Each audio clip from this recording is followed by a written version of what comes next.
It all started when Daniel returned home from his latest deployment. As a U.S. Marine, he'd grown used to the long absences, the harsh environments, and the emotional distance that came with being away. But nothing could have prepared him for the coldness in his wife, Stephanie's, eyes when he walked through the door. There was no welcome home hug, no smile, not even eye contact. He knew something was wrong right away.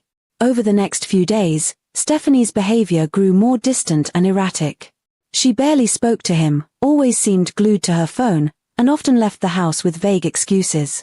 Daniel, though tough on the outside, was gentle at heart when it came to her. He had written letters during every deployment, sent money home, and planned their future down to the smallest details. But now, it was like she'd already moved on without telling him. Then came the moment that confirmed his worst fears. He found messages on her phone, flirty, intimate ones, with a man named Chad, a coworker from her office. It wasn't just a casual fling. The texts spoke of love, of plans to leave Daniel, and how she hated living like a military wife. His hands shook as he scrolled through them, heart racing, stomach sinking. But he didn't confront her right away. Instead, Daniel decided to observe. He wanted to see how far she'd go. One night, when she thought he was asleep, Stephanie whispered on the phone in the bathroom. "I don't care if he finds out. He's just a dumb Marine. What's he going to do, salute me to death?" she laughed. That stung more than any battlefield wound. When Daniel finally confronted her, she didn't apologize. She smirked. "You think just because you wear a uniform, I owe you loyalty? I've been stuck in this house while you play war. Chad treats me like a queen." Then, as if to wound him further, she said coldly, "If you try anything, I'll take everything, house, car, even the dog. And I'll tell the court you're unstable from combat." Her words hit him like bullets. Daniel stood there, stunned. She was threatening to ruin him, twist his honorable service into something shameful. But she didn't know he had already started protecting himself. He had recorded the phone calls, saved the texts, and even talked to a lawyer who specialized in military divorce cases. Over the next week, Daniel quietly put his plan into motion. He moved some money into a private account, made copies of all her communications with Chad, and documented her threats. He also visited a therapist to build a record of his mental stability just in case she followed through on her lies. When he finally handed her divorce papers, Stephanie laughed.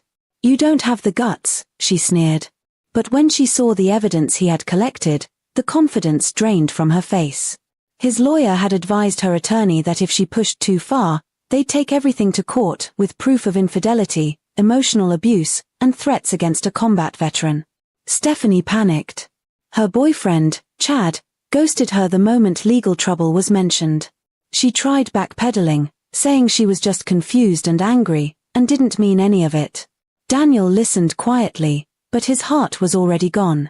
She had betrayed him and then tried to destroy what was left. In court, Daniel remained calm and respectful.